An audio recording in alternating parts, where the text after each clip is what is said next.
Nous recevons ce matin dans le grand entretien du 7-9 le député France Insoumise de la Somme. Il publie demain Leur folie, nos vies, sous-titre La bataille de l'après. C'est aux éditions Les Liens qui libèrent. Vous pourrez évidemment dialoguer avec lui dans quelques instants au 01 45 24 7000 sur les réseaux sociaux et l'application mobile de France Inter. Bonjour François Ruffin. Bonjour. Et merci d'être ici même en chair et en os en studio. Ce livre, Leur folie, nos vie est le fruit de votre confinement, quitte à rester enfermé chez vous. Et après un jogging aux aurores, vous avez fait de la radio sur Facebook. Vous avez reçu de nombreux témoignages d'infirmières, d'aides-soignantes, de caristes, d'ambulanciers, d'étudiants, de libraires, de chauffeurs routiers. Vous avez parlé avec des intellectuels, Dominique Bourg, Pablo Servine, Cynthia Fleury, Paul Jorion. Et votre livre fait entendre toutes ces voix, en plus de la vôtre. Évidemment, on va y venir en détail dans une seconde, mais d'abord quelques mots de la situation aux États-Unis. Jean-Luc Mélenchon a rédigé hier un post de blog titré Chronique enthousiaste gilet jaunisation aux USA. Est-ce que vous utiliseriez les mêmes mots, François Ruffin? Ce qui se passe aux États-Unis est enthousiasmant ou pour vous inquiétant? En tout cas, c'est pas qu'une histoire américaine. Moi, j'ai eu l'occasion, avant le confinement, au décès de Cédric Chouviat, d'écrire un rapport qui est pour une police de la confiance. Ce qui est certain, c'est qu'aujourd'hui, il y a une rupture de confiance entre la police et la population. Ça a d'abord été une rupture de confiance entre la police et la population des quartiers populaires. Et avec les Gilets jaunes, ça s'est généralisé. Une rupture de confiance, c'est visible dans les sondages. Les sociologues étudient ça et montrent que la France est un des pays où il y a le moins de confiance entre la police et ses habitants. Et ça étant essentiellement dû à une pratique très intensive du contrôle d'identité, qui n'est pas une pratique aussi répandue ailleurs et qui est encore moins une pratique ciblée, comme ça l'est en France, où on a, grosso modo, les personnes typées qui se font 3 fois plus contrôler que les personnes blanches, quoi. Oui, mais là, ce qui se passe aux États-Unis, c'est il y a eu un mort qui vient se rajouter à la longue série des morts de la communauté noire américaine. Il y a des émeutes partout. Qu'est-ce que ça vous inspire? Malheureusement, je vous dis, ça n'est pas qu'une histoire américaine. Des morts, je vous citais Cédric Chouviat, mais on en a eu un certain nombre en France. Je ne dis pas que la situation soit comparable parce qu'il y a un héritage de l'esclavage aux États-Unis et d'une certaine manière, on peut le dire qu'il pourrait y en avoir un en France. Maintenant, je repasse la question pour la situation française, c'est comment on rétablit la confiance entre la police et la population. Ça veut dire, sortir de la bâtonnite. Ça veut dire, 2, avoir une police formée, parce qu'aujourd'hui, le temps de formation de la police est extrêmement court. Ça veut dire, 3, avoir une formation à la confiance et non pas une formation à l'autorité seulement. Ça veut dire restreindre les contrôles d'identité, ne plus en faire l'arme permanente. Ça veut dire, et pour moi, aujourd'hui, en France, il devrait y avoir des états généraux pour une police de la confiance qui rassemble syndicats, victimes, chercheurs, ONG, politiques, ainsi de suite. Aujourd'hui, il y a une crise de confiance. C'est un fait entre la police et la population. Alors, on y reviendra peut-être avec les auditeurs de France Inter dans quelques instants. Entrons maintenant dans votre livre, François Ruffin. Je rappelle son titre, Leur folie, nos vies. Dites-nous, pour commencer très rapidement, de quelle folie parlez-vous et de quel fou, si j'ose dire?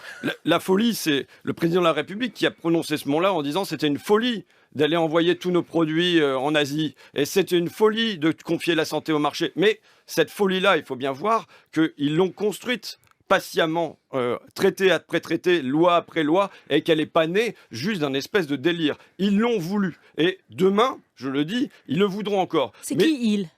C'est les dirigeants politiques qui sont aux mains, qui sont aux mains des dirigeants, des grands dirigeants économiques, et qui, je le disais déjà dans mon précédent livre, mais aujourd'hui on fonce droit dans le mur. Vous savez, j'ai ramassé ça hier. Je faisais un footing dans mon coin, près de chez moi, dans la Somme. Vous êtes filmé, alors ça expliquez. C'est juste de la terre. J'ai ramassé de la terre. Et vous voyez la tête de la terre? On est en Picardie. Regardez, elle est sèche. Elle est sèche comme un caillou. On a 2 mois de sécheresse en Picardie. En Sibérie, c'est pareil, on a dépassé les 30 degrés. On a le permafrost qui fond en vitesse accélérée. On a encore 12 mois d'affilée dans l'une des années les plus chaudes. Voilà ce qui doit faire le fond de nos existences et le fond de nos consciences. Or, sachant ça, on sait tous, on a les modélisateurs, on a les ordinateurs, on a les diagnostics, on a les scientifiques, on sait tous qu'on fonce droit dans le mur et on continue à foncer droit dans le mur en appuyant sur l'accélérateur. Donc, je le disais dans mon précédent livre, mais il faut leur reprendre le volant des mains, il faut appuyer sur le frein, il faut changer de direction. Et là, c'est vrai, pourquoi je fais ce livre? Je fais ce livre parce que je me dis, bon sang, je voyais pas comment on allait s'en sortir. Je me disais, c'est bon, ils vont continuer à appuyer sur l'accélérateur, concurrence, croissance, mondialisation, on est foutus. On va laisser un monde terrifiant à nos enfants. Voilà ce que je me disais. Et là, boum, à cause d'un virus qui fait 1/1000 de millimètre, boum, tout s'arrête. Si c'est pas à ce moment-là qu'on change de direction, quand est-ce qu'on va le faire? Et je vois avec angoisse, c'est pour ça que je suis ici ce matin, je vois avec angoisse quoi? Qu'ils vont faire de l'avant, comme avant, pire qu'avant. Bon. C'est reparti. Alors, concurrence, croissance, mondialisation, compétitivité, top. Bon, alors on va reprendre les points point par point, si vous le voulez bien, François Ruffin. Donc la folie, c'est celle-là. La folie, c'est on va dans le mur, on sait qu'on va dans le mur, on sait qu'on va au suicide de l'humanité et on continue. Ok. Alors, le virus, écrivez-vous d'abord. Le virus, parlons de ce virus avant de voir les conséquences. Le virus, écrivez-vous, est de droite parce qu'il coupe les liens entre les individus et il est de gauche car il nous permet de nous arrêter et de penser à l'après. Le coronavirus est donc, à vos yeux, un personnage politique ? Vous savez, une crise, c'est ce qu'on en fait. La crise de 29, elle a pu être d'extrême droite en donnant le nazisme en Allemagne. Elle a pu être de gauche en donnant le keynésianisme aux États-Unis avec le New Deal. Et elle a pu être donner le Front populaire en France. Donc une crise comme le coronavirus, c'est qu'est-ce qu'on en fait? Qu'est-ce qui restera demain? Est-ce qu'il restera demain de ce coronavirus juste un pas en avant dans le cauchemar orwellien avec des drones dans notre jardin? Ou bien est-ce qu'il restera ce moment de réflexion où on s'arrête, comme dans 01, le film de GB, on s'arrête tout, on réfléchit et c'est Patrice, on se dit bon, là, on peut plus continuer comme ça, c'est foutu, donc il faut changer de direction. Et moi, j'espère ça. Pourquoi faut-il absolument faire parler ce virus, comme s'il avait une intention? Michael Fussell, qui était à votre place il y a quelques jours, nous disait « Jusqu'à nouvel ordre, la nature n'est pas un personnage doué d'intention. » Mais non, elle n'a pas d'intention, justement, c'est ce que nous, on va en faire. C'est ce que nous, on peut en faire. Et on peut en faire tout et son contraire. Maintenant, ce qu'a montré cette crise, c'est qu'ils sont incapables de diriger. Ils sont incapables de diriger. C'est-à-dire, quand ils n'arrivent pas à produire des surblouses et des masques, comment on peut imaginer que demain, ils vont réussir? Et c'est-à-dire aujourd'hui, parce que c'est aujourd'hui qu'il faut le faire, c'est même pas demain. Comment on peut imaginer qu'ils vont faire basculer l'agriculture, qu'ils vont faire basculer l'énergie, qu'ils vont faire basculer les transports, qu'ils vont faire basculer l'industrie? Ils en sont incapables. Et ils n'en sont pas incapables par hasard. Ils en sont incapables idéologiquement, culturellement, parce qu'ils sont habités par quelque chose, c'est la main invisible du marché. Tout doit être guidé par la main invisible du marché. Vous savez, quand il y avait eu la crise des médicaments, et on y est encore, quand il n'y avait plus d'hypnovèle, plus d'hypnotique pour soigner les patients, j'interroge Agnès Pannier-Runacher, qui est secrétaire d'État à l'industrie. Je lui demande, est-ce qu'on peut savoir si Sanofi a modifié ses lignes de production? Elle me répond, j'en sais rien, mais on peut faire confiance à Sanofi. Non! On ne peut pas faire confiance à Sanofi, on ne peut pas faire confiance à Monsanto, on ne peut pas faire confiance à Total. François Ruffin, pendant la crise, ces derniers mois, Emmanuel Macron s'est exprimé à plusieurs reprises. Vous racontez dans le livre d'ailleurs que vous avez écouté certaines de ses interventions avec attention. Le président de la République a défendu le service public, il a critiqué le libre-échange, il a critiqué une certaine forme de mondialisation. Le tout marché, il a dit qu'il fallait se réinventer. Vous ne lui donnez pas, on vous entend ce matin, vous ne lui donnez pas le bénéfice du doute. Non mais je trouve ça très joli. C'est une question de logiciel, on n'en change pas. Écoutez, on a vu Sarkozy qui nous racontait la même chose. Vous faites un copier-coller de Sarkozy Toulon 2008, vous mettez Macron maintenant. Sarkozy, qu'est-ce qu'il a changé? Il n'a rien changé de ce point de vue-là. Deuxièmement, je veux dire, Macron, on a l'impression que c'est un artiste. C'est Picasso, il entre dans sa période bleue. Déjà, il nous avait promis une période verte, on l'a pas vue, la période verte. Donc, déjà, et si jamais il rentrait vraiment dans la période rose, là? Ça serait formidable, mais j'y crois pas. D'accord. D'abord parce que c'est pas un individu isolé. C'est un individu qui est l'expression de forces économiques. Il n'a pas été élu par hasard. Il a été élu parce qu'il avait Drahi, Niel et compagnie derrière lui. Ok? Et donc derrière, il faut qu'il les satisfasse. Et à aucun moment, au fil de cette crise, Emmanuel Macron n'a parlé d'égalité. À aucun moment, il n'a parlé de partage. À aucun moment, il n'a parlé de répartition. Pourquoi? Parce que c'est impensable dans son logiciel, pour ainsi dire. Donc, il a peut-être pas parlé de répartition. maintenant Pardon. Mais il a quand même mis sur la table. Est-ce que vous saluez au moins ça, le fait que le gouvernement ait mis en place un plan de relance de 110 milliards d'euros, a permis à un salarié sur deux d'accéder au chômage partiel, qui a eu 300 milliards de prêts garantis, un fonds de soutien pour les très petites entreprises. Est-ce que ça, au moins, vous le saluez ou non? L'État qui colmate est nécessaire. Donc, ok, mais maintenant, c'est où on va demain? Quelle est la direction? Et il n'y a pas de changement de direction. Il n'y a pas de changement de cap. Il n'y a pas. On va recommencer de l'avant, comme avant, pire qu'avant. Il n'y a pas de doute là-dessus. Là, on cherche juste à remettre sur pied l'ancien monde. Vous savez, quand on vous dit qu'il faut rebondir, qu'il faut relancer, qu'il faut repartir de l'avant, et quand on vous dit pas dans quelle direction, ça veut dire que ça va être comme avant. Il faut aujourd'hui un changement de cap. Aujourd'hui, tout se fait sans cap ni boussole. Vous regardez l'agriculture. Il nous promet la souveraineté alimentaire, la souveraineté agricole. Et je suis pour. Mais je suis aussi pour la souveraineté industrielle. Mais dans le cœur de la crise, qu'est-ce qui se passe? On signe un accord avec le Mexique. Ça veut dire que cette mondialisation qu'on dénonce, on continue de la mettre en œuvre au jour le jour. Ça ne change pas. Pourquoi? Parce qu'ils sont incapables de remettre en cause ce qui a été 30 ans. Vous savez, il a cité les jours heureux. Qui était le programme du Conseil national de la résistance en 1945. Oui. Mais les jours heureux se sont faits avec des hommes qui n'ont pas ceux qui nous ont conduits à la défaite de 40. François Ruffin, une phrase parcourt votre livre. La phrase, c'est la suivante. La vie avant l'économie. La vie avant l'économie. Pourquoi opposer les deux? Travailler, entreprendre, créer de la richesse, consommer, n'est-ce pas aussi la vie? Oui, si. Mais depuis le 19e siècle, il y a eu une inversion. C'est-à-dire que l'économie est devenue englobante. Et en fait, la vie humaine doit se mettre au service de l'économie et la planète doit se mettre au service de la vie humaine. Et ce qu'il faut faire, c'est une inversion.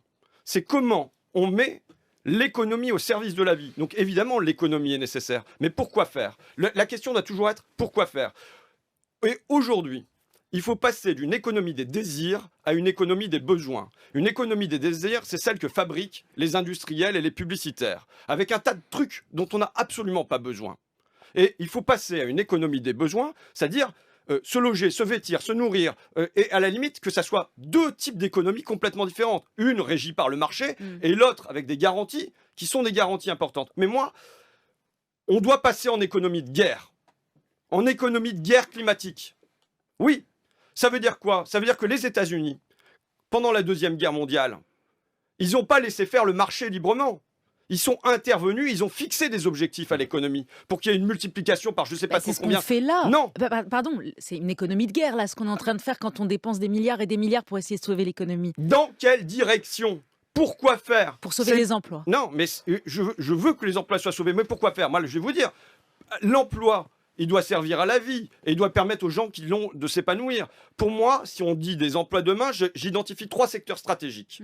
Le premier secteur stratégique que j'identifie, c'est, je l'ai cité, l'agriculture. Il faut un réempaisannement de nos campagnes. C'est-à-dire que si demain on veut rompre avec la mécanique et rompre avec la chimie, eh bien il va falloir des centaines de milliers d'emplois supplémentaires. Deuxième point, c'est le bâtiment. Pour sortir de la précarité énergétique, on a 8 millions de passoires thermiques, ça suppose un investissement massif et ça veut dire là encore des centaines de milliers d'emplois. Et en plus, c'est un programme écologique aussi, moins de consommation de CO2. C'est un programme d'indépendance nationale puisqu'on dépendra moins du pétrole et du gaz. Et troisième point, ce sont les métiers du lien ou les métiers du soin, c'est-à-dire auxiliaire de vie sociale, assistante maternelle, aide à domicile, tous les métiers animatrices périscolaires, qui sont souvent des métiers féminins et qui sont aujourd'hui des métiers qui sont relégués, méprisés, qu'on doit placer au cœur d'une transformation écologique. Donc, de l'emploi, oui, mais de l'emploi pourquoi? Des milliards. Il est faux. Je suis pour des centaines de milliards, des milliers de milliards. Pas de problème. Mais pourquoi faire? Dans quelle direction? Vous savez, déjà en 2008, on a rempli le réservoir de liquidités. La Banque Centrale Européenne a lâché les liquidités. Mais dans quelle direction? La Banque Centrale a jamais dit à un moment, on veut aller faire ça, et ça doit nourrir l'économie réelle plutôt que la spéculation. Économie de guerre, François Ruffin. Exemple, le secteur automobile, il est quasiment à l'arrêt. Quand on regarde l'aviation, c'est la même chose. Les avions sont cloués au sol. Il y a des emplois qui risquent d'être perdus ou détruits. Ces deux secteurs polluent on fait quoi dans le cadre de ce que vous avez dit, à savoir une économie de guerre pour sauver la planète et le climat? On essaye de sauver ces filières comme le fait là le gouvernement, ou on les laisse péricliter au nom de l'impératif écologique? Comment on fait là? Déjà, on rompt avec l'objectif de compétitivité internationale sur ces secteurs-là. En tout cas, sur l'automobile, on rompt avec l'objectif de compétitivité internationale. C'est le premier point. Le deuxième point, c'est pour l'industrie. L'industrie, on doit la mettre, je l'ai dit, je le répète, au service de la vie. C'est-à-dire qu'aujourd'hui, on doit se demander de quoi on a besoin et de quoi on n'a plus besoin. Et il est évident qu'on a encore besoin d'un certain nombre de voitures dans ce pays. Donc il faut continuer à produire des voitures. Mais il y a des tas de trucs. Mais pardon, Donc, on rompt avec la compétitivité internationale, ça veut dire quoi? Par exemple, pour Renault, ça veut dire quoi? ça veut dire que on doit pouvoir imposer des taxes aux frontières qui font que nos travailleurs ici sont pas mis en concurrence avec du travailleur slovaque, avec du travailleur brésilien ou avec du travailleur. Donc on ferme les frontières. Non, on ne ferme pas les frontières. Mais Vous savez, parce non, qu'on non. nous répondra. Non, mais on nous répondra. Très bien, mettez vos droits de douane. Nous aussi, on les mettra Mais oui, sur bien vos produits sûr. français. Oui, c'est ce qui a prévalu pendant des décennies, voire des siècles, et ça a permis une certaine régulation de la folie des marchés.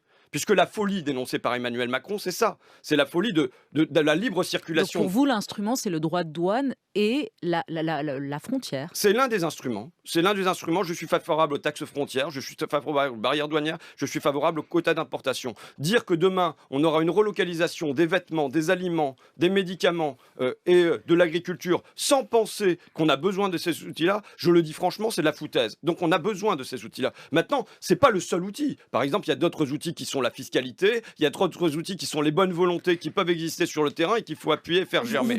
Vous dites un de mes désaccords, c'est avec Arnaud Montebourg, sur lequel vous avez beaucoup de points d'accord, notamment sur la démondialisation. Vous dites avec Arnaud Montebourg, à l'inverse de Montebourg, je ne suis pas productiviste. C'est-à-dire, vous voulez relocaliser en France, mais pas être productiviste? Mais non, je veux relocaliser sur les biens qui sont nécessaires. Par exemple, en France, on n'a plus une seule usine de lave-linge. Alors que la Suisse en a 2. La petite Suisse a 2 usines de lave-linge et la France 0. Alors qu'on consomme du lave-linge ici. Et que moi, je ne compte pas me priver de lave-linge. Donc, dans ce contexte-là, eh bien, il faut la relocalisation du lave-linge. Maintenant, moi, en effet, je ne suis pas productiviste. C'est-à-dire que toute production, c'est à quoi sert-elle? Je ne vais pas... c'est les deux mamelles qui font notre suicide collectif. Production, consommation. Je suis absolument convaincu que l'une des folies, c'est qu'on est comme des hamsters dans une cage. C'est-à-dire... travailler plus, pour consommer plus, pour produire plus, pour travailler plus, pour faire... Il faut absolument qu'on sorte de ça. Donc il faut qu'on se pose aujourd'hui les questions de quel bien a-t-on besoin, quel bien n'a-t-on plus besoin. Mais c'est pas parce qu'on produit que je vais trouver ça formidable. Ça dépend ce qu'on produit. Allez, on va au standard de France Inter. De quel bien on n'a plus besoin?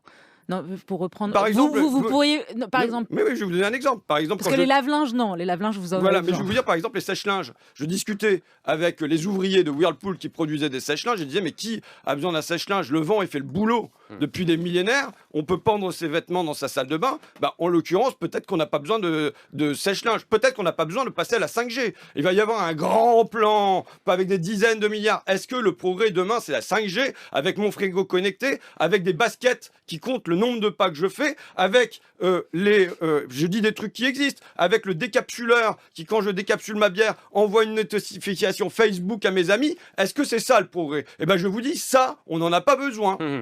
Allez, on va au standard. Stéphane est en ligne. Bonjour et bienvenue. Oui, bonjour. Vous êtes, je crois, policier. C'est ça, policier en région parisienne depuis 25 ans et je sais que M. Ruffin est souvent en colère. Donc juste, moi aussi je suis en colère par rapport à ses propos de tout à l'heure. Je suis désolé, mais quand j'entends qu'il y a une rupture de confiance entre la population et la police, je suis pas sûr que l'exemple de députés, d'élus de la France Insoumise qui se rebellent et qui humilient en public des policiers soit le meilleur exemple pour rétablir la confiance entre la population. Donc voilà, juste c'est une remarque, voilà, je vous dis une colère de policier, voilà, face aux propos de M. Ruffin. Eh bien, merci de l'avoir exprimé au micro d'Inter. François Ruffin vous répond. Stéphane, c'est bien ça. Oui, Stéphane. Excusez-moi.